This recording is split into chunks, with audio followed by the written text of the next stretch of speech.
The stars at the edge of the anomaly leaned inward. That was the only honest way to describe what the Nightfall's navigation arrays were showing Commander Yusuf Adisa on the morning of day 47, and he had been standing at the main display for 11 minutes trying to find a more scientific way to say it. The stars leaned. They bent, slightly but measurably, the way tall grass bends toward a fire, drawn by something they could not name and perhaps could not resist. "Same reading as yesterday," said Lieutenant Prionaire from a navigation console behind him. She did not look up when she said it. She had stopped looking up at the display 2 days ago, which told Adisa something about the state of her nerves that she would never have admitted herself. "Same as the day before. The gradient is holding constant as we move inward.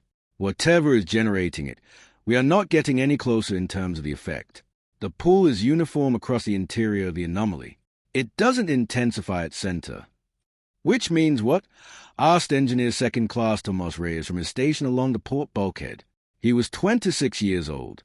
He had asked that same question, in various forms, approximately 40 times in the past 2 weeks, and Adisa had never once found it annoying, because it was always the right question. "Which means we can't triangulate the source by measuring the gradient," Adisa said. "Normally with a gravitational body you get stronger pull as you approach. You find the center by finding where the pull is strongest. Hey!" He touched the display, and the three-dimensional map of the anomaly rotated slowly. 3 light years of distorted space rendered in pale blue lines, like a map of a wound. Here the pull is uniform, the same at the edge as at the center, which is physically impossible. "And yet," said Dr. Sesha Okafor from the science station, completing the sentence the way she had been completing it for 2 weeks, in the same flat tone, with the same expression that was not quite resignation and not quite wonder, but lived somewhere in the narrow territory between them. "And yet," Adisa agreed, "the Nightfall was a scout vessel, which meant it was small and fast and built to go places where no one had gone before and come back to tell about it. 43 meters from bow to stern, a cool of 12. It had been 3 weeks since they had passed the last navigational marker, a relay buoy that the Allied colonial fleet had planted at the edge of surveyed space, a small metal cylinder tumbling alone in the dark with a blinking amber light and a recorded message wishing the crew of any vessel good luck and good speed. Adisa had played the message 3 times as they passed it. He was not a sentimental man. He played it 3 times because the voice on the recording was a human voice, and beyond that buoy there were no more human voices for a very long time. The nearest inhabited station was 11 weeks at their maximum sustainable velocity. The nearest thing that could be called civilization was further than that, and the nearest thing that had once been Earth. He did not think about that. He had learned, in the years since the Cascade, not to think about it except in small, controlled doses, the way you learn to look at a wound only long enough to treat it and then you look away. Earth was gone. The moon was gone. 43% of the human species was gone with them, and what remained was scattered across 11 stations and 14 colony ships and a handful of outposts in what the survivors had taken to calling the diaspora, a word that felt too small for what it contained. The remaining 57% of humanity was doing what humanity had always done after catastrophe. It was arguing about governance and rationing water, and arguing about governance some more and having children in defiance of everything, and building things that it hoped would last. It was, in other words, surviving in the specific blood-and-knuckle way that humans survived, and Adisa loved every one of them for it even when they made him tired. But they were 11 weeks away at maximum sustainable velocity, and the Nightfall was moving toward a point in empty space where gravity was wrong, and the stars leaned inward, and something was waiting. "Ease," Adisa said. "What are you seeing?" Specialist Marcus Eves was at the long-range sensor array, a position he had occupied for approximately 18 hours of every day since they had entered the anomaly. He was a small, precise man with an absolutely extraordinary capacity for stillness, and he turned from his console now with the particular expression he wore when his instruments were telling him something that disagreed with his understanding of physics. "Nothing," he said. "The center of the anomaly contains, according to every sensor we have, nothing. No mass, no radiation, no plasma, no particulate matter above the background density of interstellar space, no dark matter concentration, nothing that could produce a gravitational field strong enough to bend starlight at 3 light years." He paused. "Also, the center of the anomaly continues to produce a gravitational field strong enough to bend starlight at 3 light years. So the instruments are wrong," said Ensign de la Vasquez. She was at the communications array, which she tended with great patience even though they had been out of reliable transmission range for 3 weeks, and there was nothing to communicate and no one to communicate with. She said it the way someone says a thing they don't believe because they need to hear the alternative said out loud. "The instruments are not wrong," said Ease.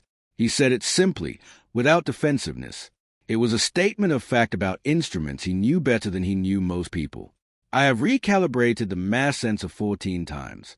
I have cross-referenced with the gravity wave detector, the electromagnetic spectrum analyzer, the quantum density probe, and the gravitational lens mapping system, and they all agree with each other. The center of the anomaly is empty. The center of the anomaly is also pulling everything in the anomaly toward it at a consistent rate. Both of these things are simultaneously true. Unless," said Dr. Okafor, "the thing at the center absorbs sensor waves the way it appears to be absorbing everything else."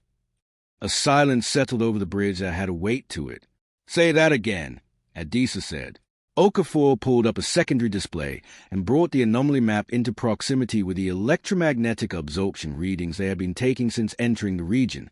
She was the oldest person on the Nightfall, 58 years old, with silver-streaked hair and a particular calm of someone who had already survived one impossible thing and had decided, on a deep cellular level, that whatever came next was not going to break her. She had lost a daughter in the Cascade. She never spoke about it. Adisa knew because her personnel file said so, and because sometimes at odd hours he saw her looking out the observation port of the empty dock with an expression that had no name. "The reason long-range scans detected the anomaly but detected nothing inside it," she said, "is that we assumed the anomaly itself was a phenomenon. We thought the bent starlight was a thing. We were not asking what the bent starlight was bent around." She drew a line on the display from their current position to the center of the anomaly. "If there is an object at the center of the anomaly that absorbs all electromagnetic radiation, all of it, everything from radio waves to gamma rays, then it would be entirely invisible to every sensor we or anyone else has ever built. Because every sensor we or anyone else has ever built is fundamentally a device that sends out electromagnetic radiation and measures a return signal. There would be no return signal. The object would not exist to our instruments. It would be there, and we would have no instrument capable of perceiving that it was there. Then how would we know it was there at all?" Reyes asked. "Gravity," said Okafor, "does not care about electromagnetic absorption. Gravity is not electromagnetic radiation. It is a curvature of space-time, and it propagates whether or not anything is there to absorb or reflect it. Something with sufficient mass can absorb every photon that touches it, every radio wave, every particle beam from every sensor ray, and it will still produce a gravitational field. And that gravitational field will still bend light, and from far enough away you will see the stars leaning, and you will say to yourself, 'Something is there.'" She closed the display. The silence came back. "How far to the center?" Adisa asked. "At current velocity," Ness said, 14 hours. Adisa looked at the map for another long moment, at the pale blue lines of distorted space, at the empty point of the center toward which everything was slowly, gently, inexorably bending. "Maintain course," he said. "I want the full crew awake and at stations in 12 hours. Until then I want 2-person rotations on bridge watch. Everyone else, get some sleep. Dr. Okafor, I like your theoretical framework on what we might be approaching written up and on my terminal before the 12-hour mark." He paused. "Whatever it is that's there, we are going to be the first people who have ever seen it. I want us rested and thinking clearly when that happens." He went to his bunk and lay down in the dark and stared at the ceiling of the hull, which was 17 centimeters above his face, and listened to the sound of the nightfall moving through space, which was no sound at all. That was one of the things people who had not spent significant time in deep space did not understand about it. They expected silence, and silence was what they got, but they did not understand what that silence was made of. It was not the absence of sound. It was the presence of a vast and total quiet that had existed for longer than any living thing, a quiet that surrounded you on all sides with the gentle, impersonal indifference of eternity, and after enough time alone in it you began to feel it against your skin the way you feel cold water, as a physical pressure. As a reminder of what you were. You were small, you were brief, you were warm and frightened and thinking, which were 3 qualities that the rest of the universe did not share, and in deep space the contrast between what you were and what surrounded you was absolute and impossible to ignore. The Nightfall's hull was 43 meters of metal and polymer composite and insulation, and the breadth of 12 people, and outside it was nothing for 11 weeks in every direction. Nothing for 11 weeks, and then a little human crying in the dark. Adisa closed his eyes. He thought about his crew. He thought about Ne, who had been a navigation officer on a colony ship before the Cascade and who had kept all 400 of her passengers alive during the evacuation of the Kepler station by making 17 consecutive perfect calculations under fire in 3 hours, and who still sometimes woke screaming from sleep and would not say what she was dreaming about. He thought about Ease, who had grown up on the Johannesburg station and had never seen a sky that wasn't metal, who treated his sensor array the way a musician treats an instrument. He thought about Reyes and about the 3-person engineering team, Vasquez's sister Camila Vasquez, and the enormous cheerful Finnish Kenyan man named Juha Mäkinen, who could rewire any system on the ship from memory and who sang to himself constantly under his breath in what might have been Finnish or might have been a language he had invented. He thought about Corporal Yuawand Aid Banjo, who handled ship security and medical with equal competence and who he was fairly sure had at some point in the past been something other than a naval officer, but who had never volunteered what that was. He thought about the others, all 12 of them, their sleeping shapes in the bunks along the aft section of the ship, their breathing, their dreams, their small and precious weight in the enormous dark. He slept. He was on the bridge 6 hours later when the first image came back. The visual system on the Nightfall was the most sophisticated piece of equipment on the ship, a compound optical array assembled from technology that had been cutting edge before the Cascade and was still better than anything the diaspora had managed to build since, because before the Cascade there had been the resources and the infrastructure to build things like this, and now there was not, and the loss of that capacity sat over the human species like a permanent twilight. The array could resolve objects at extraordinary distances and in very low light, and Ease had trained it on the center of the anomaly as they approached and was running the feed through every enhancement algorithm he had. The image came back black, pure black, a circle of perfect darkness against the scattered faint light of the stars behind it. It had no edges that the sensors could find because the sensors were blind to it, but the eyes could find edges because the eyes worked by detecting the absence of starlight, and the thing at the center of the anomaly was a circle of starlight that was not there. It's spherical, Ease said, very quietly, or close enough to spherical that I cannot measure the deviation with this equipment at this range. How large? Adisa asked. Ease ran the calculation 3 times. He ran it a 4th time. He looked at the number it returned, and did not say anything for a moment. Approximately 3,474 kilometers in diameter, he said. No one on the bridge spoke. They all knew that number. It was not a number that required context or footnote.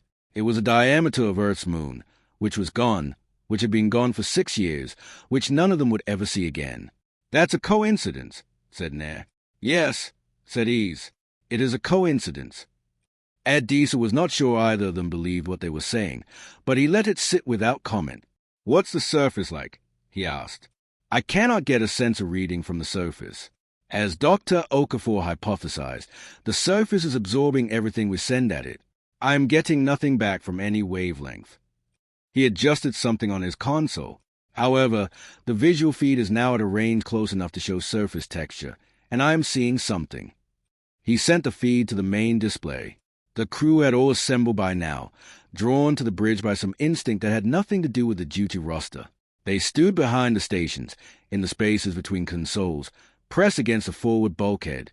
12 people looking at an image on a screen that made no sense.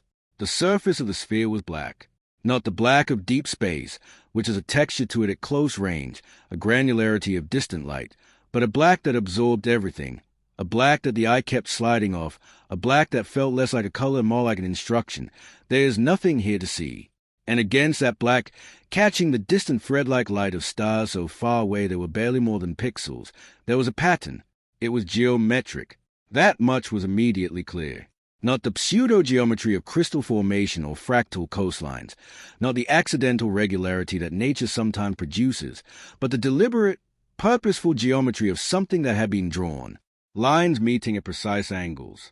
Curves that were exactly, measurably circular. A grid-like structure that covered the surface in a pattern that Adisa could not resolve at this distance, but that his eye, his pattern-hungry primate eye, immediately and insistently categorized as designed. It's writing, said Ensign Felix Durand. He was the youngest crew member, 22 years old, from the New Marseilles colony, and he said it with the absolute conviction of someone who has not yet learned to hedge his perceptions. "It looks like writing." "We do not know that," Dr. Okafor said, but she said it without her usual certainty, which was more unsettling than if she had said nothing at all. "Whatever it is," Adisa said, "we are going to approach carefully and we are going to document everything. Ease, I want a full visual record from this point forward. All cameras active, full resolution, continuous. Nay, slow us to 1/4 speed and hold us at 3 kilometers distance once we achieve it. Nobody," he added, looking around at his crew, "is going to do anything impulsive. We are going to be scientists about this. We are going to observe and record and think before we act. Is that understood?" It was understood. They spent the rest of the approach in a silence that was different from any silence that had existed on the Nightfall before. It was not the comfortable silence of people who know each other well and have nothing to say. It was a silence of 12 people who were each privately trying to construct a framework for what they were seeing and finding that all their frameworks were the wrong size.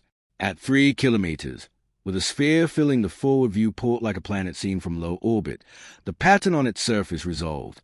Adisa stood at the forward port with Okafor beside him, and neither of them spoke for a long time. The pattern was not writing.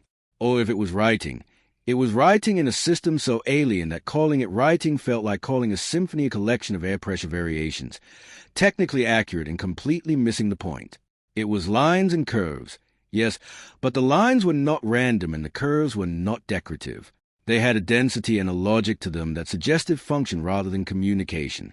They covered every centimeter of the sphere's surface that was visible to the Nightfall's current position, and the visible portion alone represented more area than the entire landmass of Earth, and every centimeter of that area was covered in this pattern, this dense and intricate and precisely executed record of something that Adisa could not name. "It's a map," said Dr. Okafor. "You can't know that," Adisa said. "No," she agreed. "But look at this section." She pointed to a cluster of lines near what they were arbitrarily calling the sphere's equator, where several of the larger curves intersected with a series of finer lines in a way that produced a clear hierarchy of scale. "That looks like a scale indicator, a way of showing relative sizes. And this," she pointed to a pattern that repeated at irregular intervals across the surface, a tight spiral that opened into a branching structure. "That repeats, not randomly. There's a logic to the distribution. Too structured for decoration, too varied for simple measurement marks." "If it's a map," said Lieutenant Haruki Soto, the ship's second officer, who had been standing very quietly in the back of the bridge, "then what is it a map of?" Nobody had an answer for that. They spent the first full day orbiting the sphere at a distance of 3 kilometers, photographing it systematically, documenting the pattern from every angle, building a composite image that would eventually cover the entire surface. It was painstaking work, and it was the right work to do, and Adisa knew it, but he also knew that every member of his crew was feeling what he was feeling, which was a particular just standing outside a door and not opening it. The question of whether there was a door occupied most of the second day. "If it is a constructed object," Mackinnon said, over dinner on day 48, speaking quietly as if the sphere might hear him through 3 kilometers of vacuum, "then it was built by someone. And if it was built by someone, then someone had to get inside it to build it from inside, or to put whatever is inside it, which means there has to be an entrance." "Not necessarily," said Dr. Okafor. "A sufficiently advanced construction technology might not require an entrance. You could conceivably assemble an object from the outside in." "Or the people who built it didn't need a door," said Aide Banjo. "If they built the thing from the outside, from materials that were initially separate and then assembled, they might have simply closed it, sealed it, made it complete." "Then whatever is inside it is unreachable," said Reyes. "Not necessarily," said Ease. He had been quiet all through dinner, eating mechanically while his mind was somewhere else, and now he set down his fork with a deliberateness that caused the table to go quiet. "The gravitational source is inside. We have established that. It is generating a consistent gravitational field that fills the entire anomaly region. That field is not coming through the walls of the sphere. We know that because if it were, the field would be stronger closer to the sphere's surface, and it is not. It is uniformly distributed as we have measured." He paused. The gravitational field exits the sphere through some mechanism that allows gravity to pass through the walls while blocking everything else. If there is a mechanism through which gravity passes, there may be a mechanism through which other things pass as well. And mechanisms of locations. You're suggesting we look for a gap in the electromagnetic absorption, Adisa said. I am suggesting exactly that. It took 6 hours. Eves ran his sensor arrays in a slow sweep across the sphere's surface, looking not for a gap in the pattern. There was no gap in the pattern. It was seamless and complete, but for a variation in the absorption, a point where the material was slightly less perfectly absorptive, a point where one wavelength in 10 billion escaped instead of none. He found it on the second hemisphere, near what they had designated as the South Pole, and it was not a hole, a door, or even a seam. It was a single point approximately 2 meters in diameter, where the surface absorbed radio waves slightly less efficiently than everywhere else.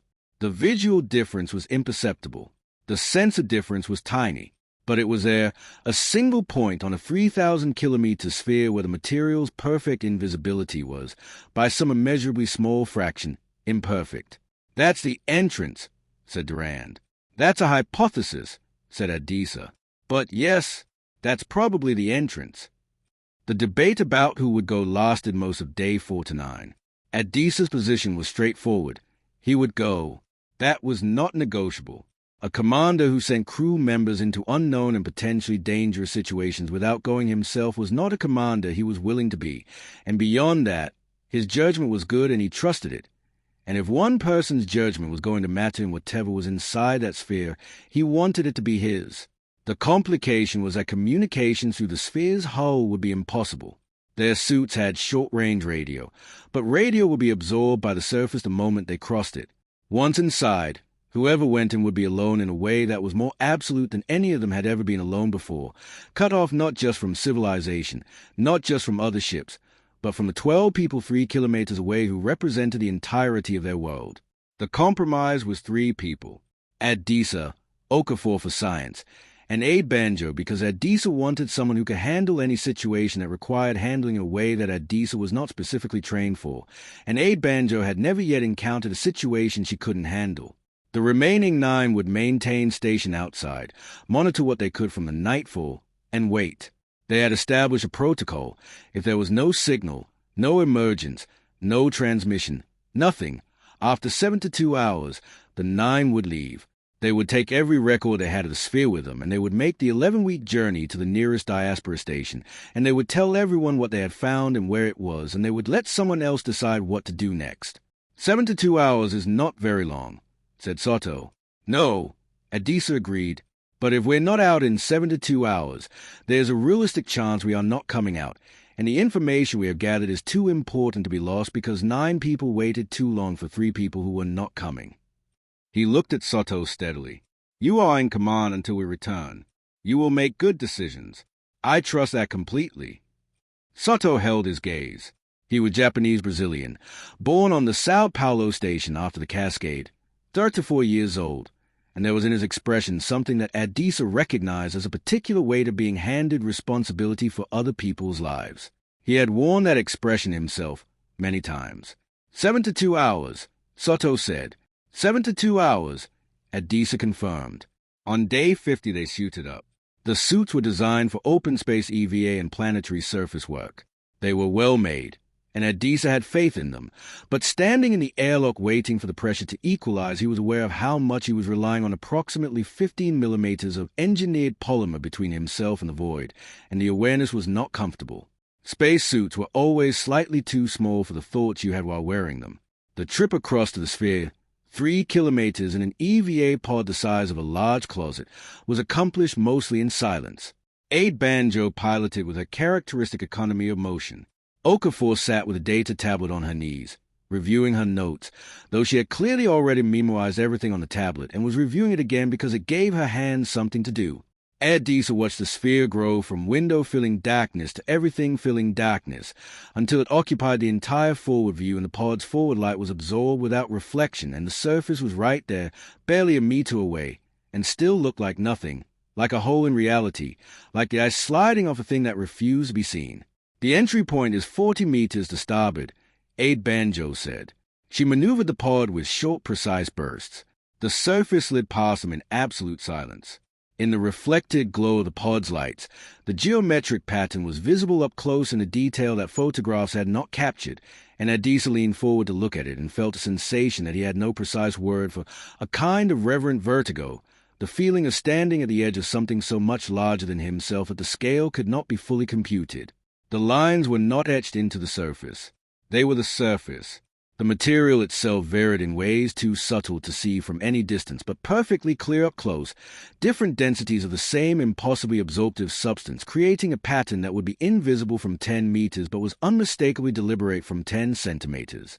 "There," said Okafor. The entry point was visible only because Ease had marked its coordinates and Aid Banjo had brought them to within centimeters of the mark. Looking at it directly, Adisa could not perceive any difference between this section of surface and any other. The slightly less perfect absorption was too slight for the eye to detect. But when he held out his gloved hand and activated the suit's radio emitter, a weak test signal that was immediately eaten by the sphere's surface everywhere else. Here, there was a faintest return signal, a whisper of electromagnetic radiation escaping through material that should have been impermeable. Not a door, not a seam, not anything you could see or touch or grip. "We just walked through it," Adisa said. "We just walked through it." Okafor agreed, in a tone that suggested she was aware of how insane that sounded and had decided to proceed anyway. "I'll go first," Aid Banjo said, in the tone of someone who has already decided and is merely announcing the decision. She pressed her gloved hand to the surface at the entry point. For a moment nothing happened. Then, with no sound, no sensation, no visual indication of anything, her hand was inside it. Just inside it. The surface had not opened. There was no aperture. Her hand simply passed through the material the way light passes through glass, except that light did not pass through this material, only Aid Banjo's hand did. And then an arm, and then she leaned forward and her entire upper body disappeared into an object that had appeared to be solid, and then she stepped through and was gone. Adisa and Okafor looked at each other. "After you," said Okafor. He stepped through. There was a moment of darkness so complete it seemed like something other than darkness, like a positive presence rather than an absence of light. And then he was through. He was standing on the interior surface of the sphere, which curved away from him in all directions, a concave landscape of the same black material as the exterior. The sphere's interior was approximately 3,000 kilometers in diameter. He could not see to the far side. He could not see very far in any direction, because there was no external light source. Or rather, there was a light source, and he was looking at it, and it was the most extraordinary thing he had ever seen, and he had seen many extraordinary things. At the center of the sphere's interior, suspended in vacuum with no visible means of support, no tether, no structure, nothing connecting it to anything, was a star. Not a star of stellar scale. Not a fusion furnace burning hydrogen into helium at the rate of millions of tons per second. Smaller than that. Smaller by a very large margin. It was perhaps 20 meters in diameter, approximately spherical, and it burned with a white light that was steady and even and very slightly too white to be natural, too consistent across its spectrum, the way a recording of a fire is slightly wrong because real fire flickers and recordings of fire try to be perfect. It cast light in all directions equally, and the interior of the sphere was bathed in it, pale and even and sourceless seeming, the light arriving at every surface simultaneously. It also, unmistakably, generated gravity. Standing on the interior surface of the sphere, Adisa felt his weight oriented not toward the center of the sphere as one would expect from a large sphere, but toward whatever part of the surface was beneath his feet, as if there were a very localized gravitational field operating between himself and the surface. This was impossible in classical physics, and appeared to be happening anyway. "It's a gravity engine," Aid Banjo said, from somewhere behind him. She was standing on the surface 3 meters to his left, and the word she had used, engine, was exactly right, and hearing it said aloud made the reality of where they were more concrete in a way that was not comforting. "Or a gravity lamp," Okafor said. She was to his right, and she had her data tablet out already, and her face in the light of the contained star was doing something complicated. Something that produces gravity as a byproduct of its primary function, the way a lamp produces heat as a byproduct of producing light. The gravity might not be the point. Then what is the point? Adisa asked. He already suspected he knew the answer. It was right in front of him. It was everywhere around him. It was a 3,000 kilometers of interior surface that he was standing on, and it was a material of that surface, which was not uniformly blank. The interior surface was covered in the same pattern as the exterior, the same dense and intricate geometric record of something, except that from inside, at the scale they could actually perceive it, walking across it, with the light of the little star falling evenly on every part of it, you could see things the exterior view had not permitted. The pattern was three-dimensional, not the way a painting creates a sense of depth through perspective, but actually, physically three-dimensional, the material of the surface varying in depth by a fraction of a millimeter to a maximum of perhaps 3 millimeters, a bas-relief of extraordinary fineness that at the scale of the sphere's interior created something that was not simply a pattern but a structure, a texture, a terrain of information that wrapped around the inside of a 3,000-kilometer sphere without interruption, without beginning or end. "It's a library," said Okafor. She said it very quietly. She said it in the tone of someone who has just confirmed something they had been afraid to say aloud in case saying it made it less true. "It is a library," she said again, more firmly. They spent the next 6 hours walking across the surface, documenting everything, trying to find an edge or a boundary to the information that covered every centimeter of the sphere's 3,000-kilometer interior. They did not find one. The information, if it was information, and everything about the way it was organized suggested that it was, went on without gap or pause or margin. On day 51, Adisa signaled the nightfall by returning to the entry point and pushing his suited arm through the surface, which Soto had been watching for every 30 minutes on a camera focused on the entry coordinates. 3 pushes meant they were alive and proceeding. 3 pushes, pause, 3 pushes. He repeated the signal 4 times and then went back inside. He did not want to leave. He was aware that this was not entirely rational, and he was aware that he was doing it anyway. The interior of the sphere had the quality of certain dreams, the specific quality of dreams in which you have found a room in your house that you never knew existed, a room that has been there all along, and the discovery fills you with a feeling that is too large to have a name, a feeling of completed incompleteness, of a question you had not known you were asking being answered before you could ask it.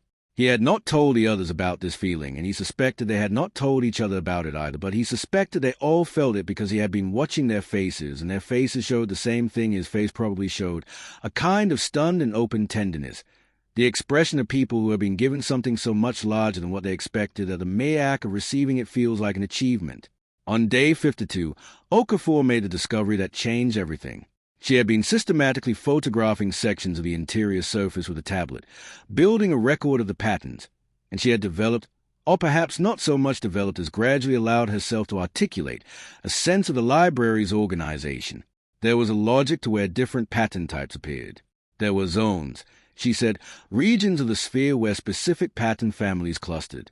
And in the zone that the contained star illuminated most directly, the zone that would have been the sphere's equatorial band in the coordinate system they had established, there was a particular pattern type that kept recurring. It was more complex than the surrounding patterns. It had more levels of structure to it, more scale variation, more of the nested organization that Okafor believed indicated semantic density, more meaning, compressed more finely. She photographed it from every angle. She spent 4 hours on her knees on the surface with a tablet 2 centimeters from the material, photographing small sections at the highest possible resolution, building up a composite of extraordinary detail. Then she sat back and looked at what she had built and said, very calmly, "I need someone to check my instruments." Adisa checked her instruments. The instruments were fine. What the instruments showed was a date. Not a date in any human calendar. Not a date in any alien calendar they had ever encountered. A date that was not a date at all, in any meaningful sense, but rather a measurement, expressed in a unit that the instruments were automatically converting to human-readable time, a measurement of age. Specifically, the age of the material of the sphere's interior surface in the section Okafor was photographing, measured by the radioactive decay of the isotopes present in its structure. The material was 13.8 billion years old. Plus or minus 600 million years, the age of the current universe. "That is not possible," said Aide Banjo. "I know," said Okafor. "The universe is 13.8 billion years old," Aide Banjo said. "You are telling me this material is as old as the universe. I am telling you what the instruments say. Which means this sphere was built when the universe was—" "What?" 1,000,000 years old, 1,000 years old. No, said Okafor. She was very still. She was the stillest Adisa had ever seen her, a stillness that came from trying to hold something very large in a very small space. No, that is not what it means. The lower bound of the measurement includes 0. It includes the first moment. The silence that fell after that lasted a long time. It was Adisa who broke it, and he did so by asking the question that was not about the physics or the instruments or the measurement, but about the thing that the measurement implied. What does the rest of it say? He asked. The pattern, the library, what does it say? I don't know, Okafor said, but I know how to find out. She had a theory. She had been building it for 2 days without fully articulating it, assembling it piece by piece in a way that she assembled all her best theories, by gathering observations until a pattern emerged, and then following the pattern to its logical conclusion without allowing herself to be stopped by the fact that the conclusion was incredible. The pattern on the sphere's surface was not in a random orientation. There was a specific section of it, the section that the contained star illuminated most directly, the equatorial zone, the section that the age measurement suggested was the oldest or at least the most densely worked, that was different from the rest. Not dramatically different, subtly different. The same alphabet of lines and curves and three-dimensional bas-relief, but deployed in a way that was simpler, less compressed, more spaced out, with more repetition, with more of the internal structures that in human writing systems are called punctuation, structures that delineate units, that say, this piece is separate from that piece, this is one thought and this is another. Every written language ever encountered by any species, Okafor said, on the morning of day 53, sitting cross-legged on the surface of an alien sphere 13.8 billion years old while a small impossible star burned above them, has developed a simplified form used for instruction, for teaching, for communicating with someone who does not already know how to read the language. Primers, Rosetta Stones, greeting protocols. There's always a section of any sufficiently complex information archive that says, here is how to begin. Here is the key. Here is the starting point. She gestured to the equatorial zone around them. I believe this is that section. A primer, Adisa said, for us, or for whoever found this place. It was designed to be found by someone who couldn't read it, and it contains, or begins with, instructions for how to read it. How long would it take, Aide Banjo asked, to decode a language with no shared reference point? Normally, Okafor paused, generations, but we have a reference point. We have mathematics, and whoever built this knew that. Look at this section here. She brought up the composite photograph on her tablet and enlarged a specific cluster of the pattern. This is a prime number sequence. There, unambiguous. 1 mark, then 2 marks with a gap, then 3 marks with a gap, then 5 marks with a gap, then 7, 11, 13. A sequence that can only be produced by an intelligence and that any intelligence capable of mathematics would recognize. She swiped to another section, and here, adjacent to it, this structure, larger, more complex, but using the same unit marks, the same gap notation. The Rosetta Stone uses a known language to decode an unknown language. This uses a known mathematical structure to decode an unknown information system. She looked up from the tablet. I cannot decode it entirely, not with the time and resources we have here, but I can decode enough to understand what it is meant to be, what it is trying to say. Tell me, Adisa said. She told him. She told him over the course of the next 2 days, in pieces, as she worked, feeding him conclusions as she reached them, not all of them certain, not all of them complete, but enough.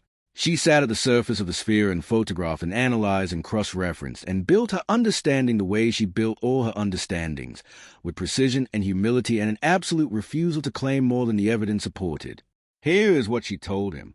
The sphere was a record, not a library in the sense of a place where information was stored for later retrieval, but a record in the deeper sense of the word, a witness, a testimony, a deliberate and comprehensive account of something that had existed and did not exist anymore and that someone had decided, at the end, was important enough to preserve.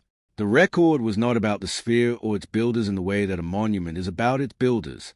It was about something else, something that had preceded the builders by an unimaginable interval, something that the builders themselves had only partially understood, something that they had found the same way the crew of the Nightfall had found the sphere, by noticing that gravity was behaving incorrectly and following it to its source.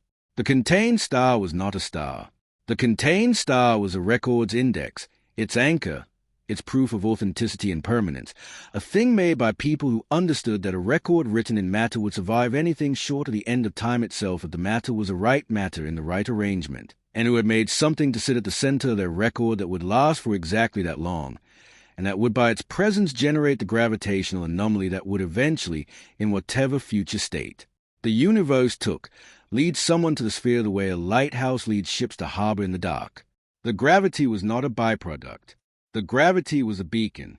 It had been burning for 13.8 billion years, and it would go on burning until the last atom of the last star had decayed into nothing, and whatever came after, if anything came after, would find the sphere the way the Nightfall had found it, by noticing that gravity was wrong, and they would follow it, and they would find the sphere, and inside the sphere they would find this, the record of what had been before. The hardest part was the before. Before what? Adisa had asked. Before the universe, Okafor had said. Before this universe. She said it carefully, in the way she said everything carefully, building to it from what the evidence actually showed rather than from conclusions she was working toward. But eventually the evidence led there and she followed it. The people who had built the sphere, who they were, what they had looked like, what they had called themselves, this was not in the part of the record she had decoded. That information was in the deeper sections of the library, the dense compressed sections that would take years or lifetimes to decode. What she had decoded was a primer, the simplified beginning, the section written in the deliberate, simplified form of someone addressing a reader they could not predict, a reader who might come in any form. And it said, "We were here. There was a universe before this one. It ended, as all universes end, in a final state of maximum entropy, a cold and diffuse and lightless equilibrium, the heat death that thermodynamics predicts and that nothing can prevent, the last stars burning out and the last black holes evaporating and the last particles decaying into radiation too cold and too spread out to interact with anything. We watched it happen. We survived it, or almost survived it, or survived it in the sense that matters, which is a sense in which information survives if it is recorded in a form that the new universe can eventually find. We did not survive the death of our universe. No one survives that. It is not survivable. But we knew what was coming, and we had time, and we had knowledge, and we had a choice, to accept the end or to do what had apparently always been done by the lost intelligences of dying universes, which was to build a record and protect it and trust that something would eventually come to find it. There have been many universes, not an infinite number, but many. Each one begins at its beginning and ends at its ending, and inside the interval between beginning and ending there is complexity and light and, sometimes, intelligence. And when the intelligence reaches its fullest expression and then watches that expression begin to fade as the universe around it fades, it builds a sphere, if it can, and it fills the sphere with everything it knows, and it leaves it to burn like a lighthouse in the cold of maximum entropy. And when the next universe is born in the quantum fluctuation that is, perhaps, the only thing that persists through the death of a universe, the restless improbability of the void, the sphere is there, still, burning, still waiting, and whoever finds it first finds a record not only of the civilization that built the sphere, but of every civilization that built a sphere before them and left its record inside. Because the spheres find each other. That is what the equatorial zone ultimately said, once Okafor had decoded enough of it to understand. The spheres find each other by the same mechanism by which they are found, the gravitational anomaly, the beacon, the lighthouse in the dark.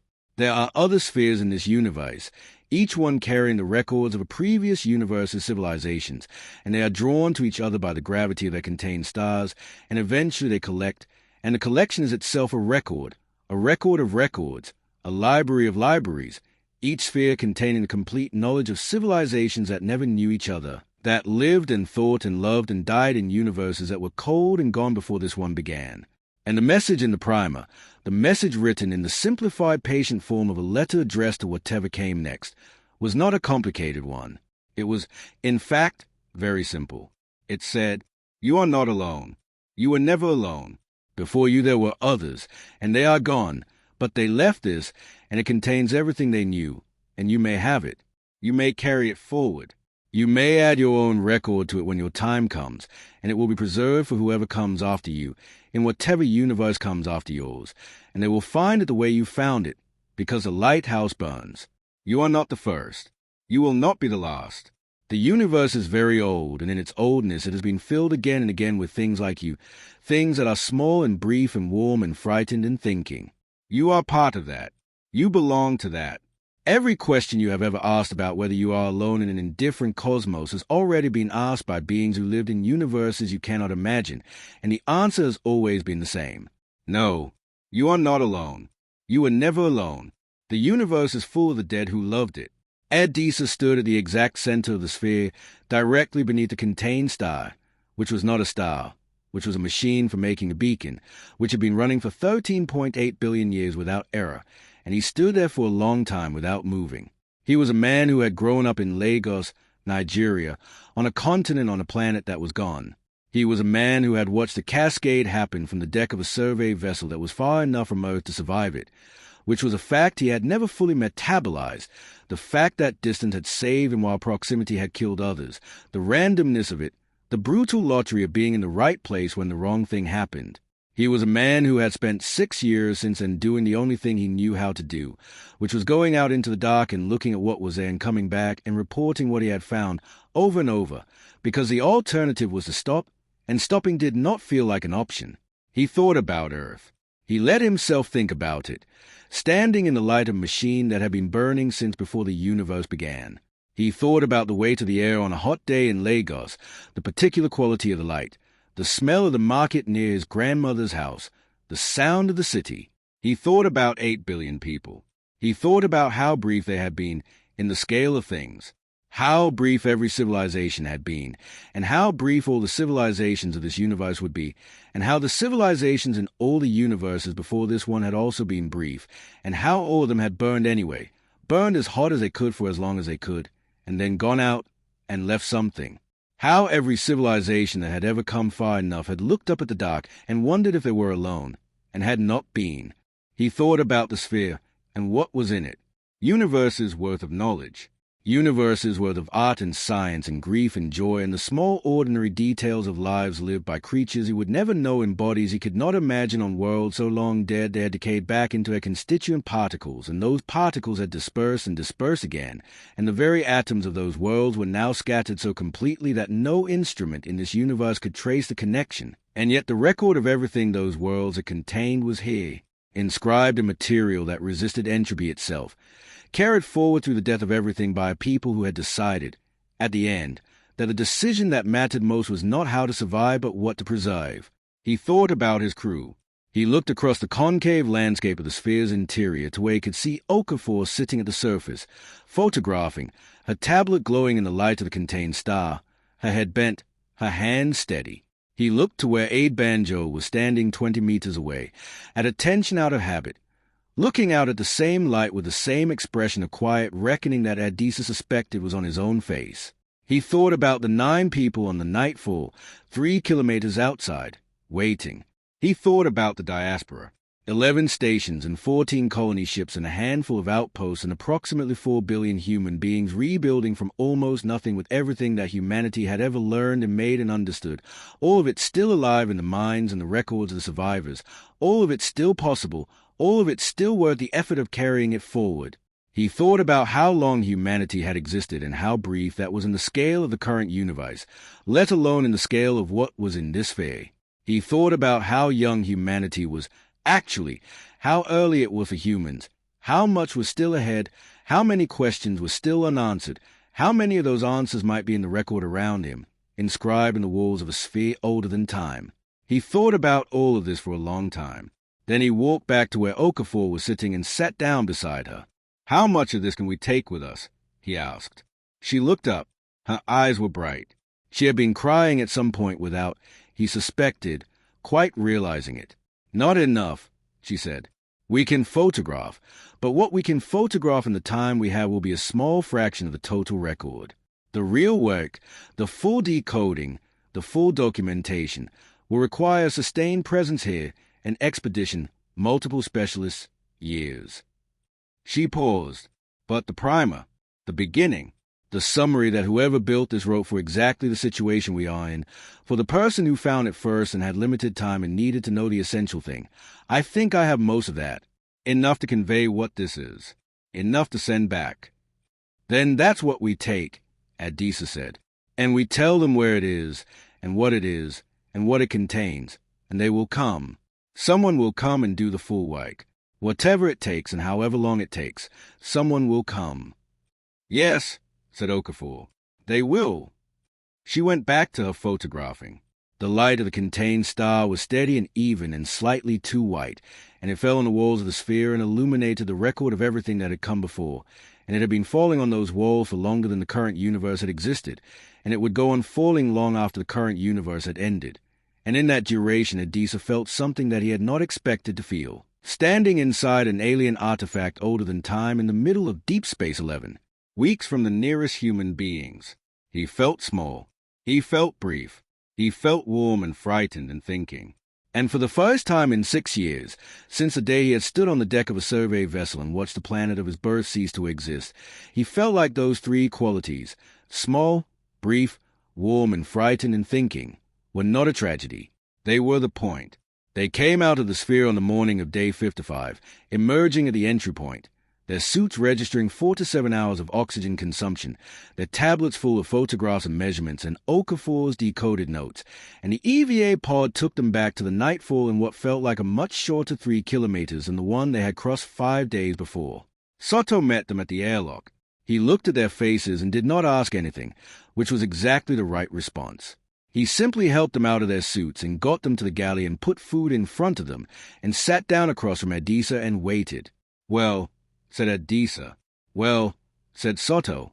It is, said Adisa, choosing his words carefully, the most important thing any human being has ever found. In the full sense. In the sense that includes everything we have ever found. He paused. It is also something that humanity is going to be fine. I want you to know that. I know that sounds like an odd thing to say in this context, but it is a thing I want to say first, before everything else.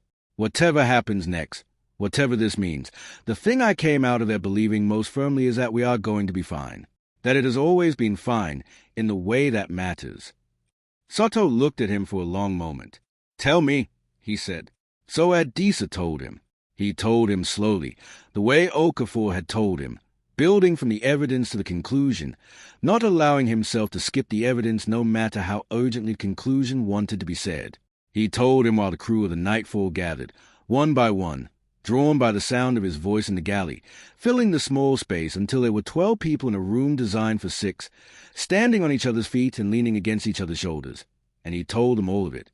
He told them about the library and the primer and the contained star and the other universes and the other civilizations and the message that had been written into the walls of the sphere by people who had known the end was coming and had chosen to spend their remaining time making sure that whoever came after them would not have to begin from nothing.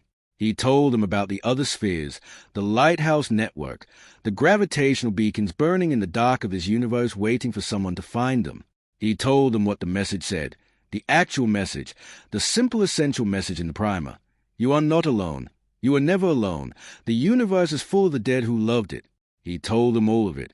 And when he was done, the galley was quiet in the way it had been quiet every night for 4 to 7 days. The deep quiet of deep space, the quiet of 11 weeks of nothing in every direction. And it was the same quiet it had always been and completely different. Durand was crying without apparent awareness that he was doing so. Mackinnon had his enormous hands flat on the table, and was staring at them as if they contained something. Reyes had his face turned toward the wall. Nell was looking at Adisa with an expression that he had never seen on her face before and that he thought might be peace. Ease was very still, the way he was always very still, but his stillness was different, charged with something. They are all gone, said Camila Vasquez. All those civilizations, all those universes. They are all gone. Yes, Adisa said, and they left this. Yes. She was quiet for a moment. That seems like a brave thing to do, she said. I think it was, Adisa said. I think it is the bravest thing I have ever heard of. They spent 5 more days at the sphere. Okafor directed the documentation effort with the focused urgency of someone who knows that every photograph is one more piece of something priceless preserved, and the crew worked in rotating shifts, EVA teams cycling in and out of the sphere's interior, photographing, measuring, building the most detailed record they were able to build in the time they had. Adisa went back in 3 more times.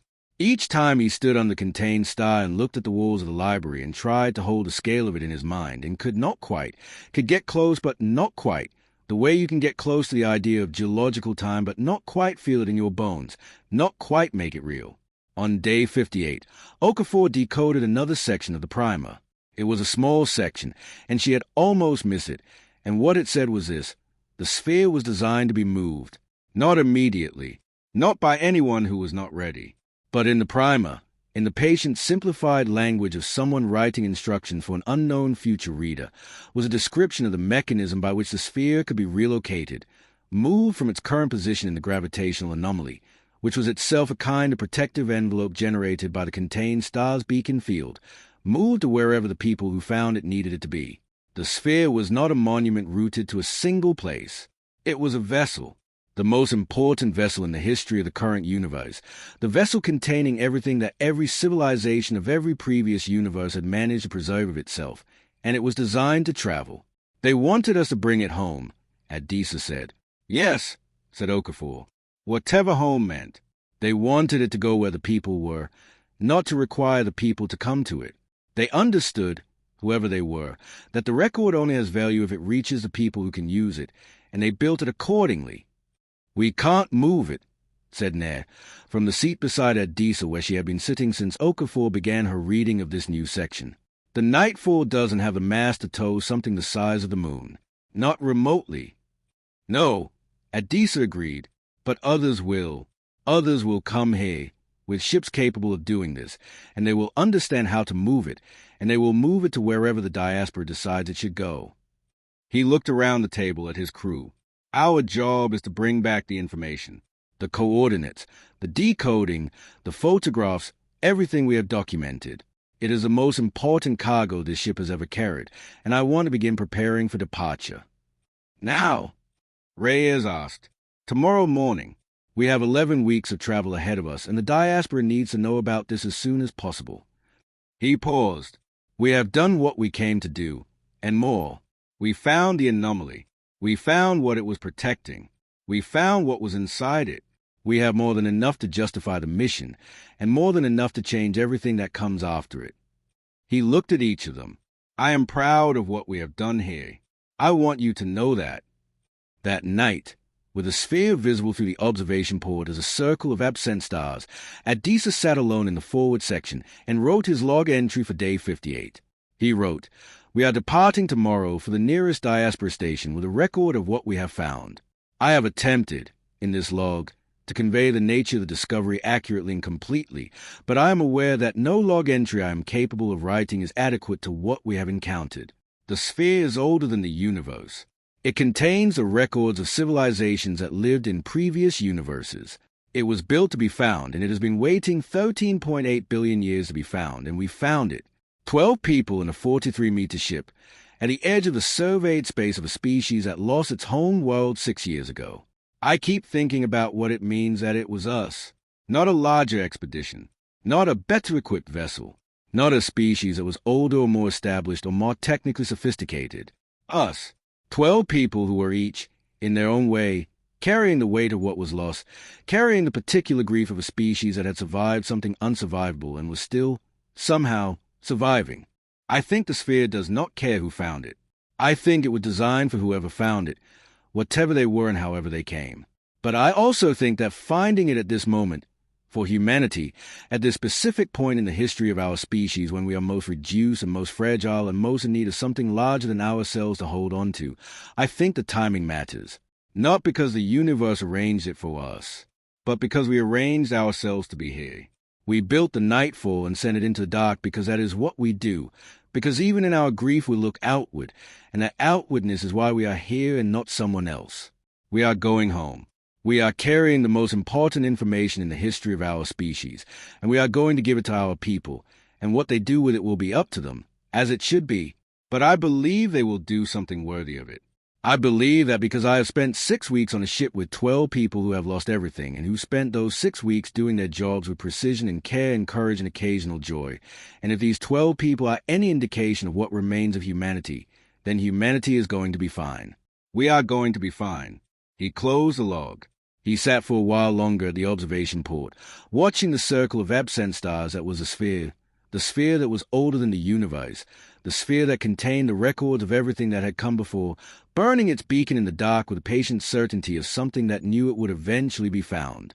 Then he went to his bunk and lay down and closed his eyes and listened to the sound of the nightfall, which was the sound of 12 people breathing, and slept.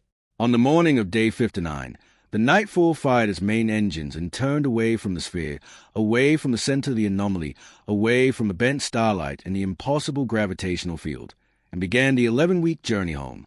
Adisa stood at the forward port and watched the sphere diminish behind them, the circle of absent stars growing smaller, shrinking back into the field of actual stars, until he could no longer distinguish it from the ordinary dark. But he knew where it was.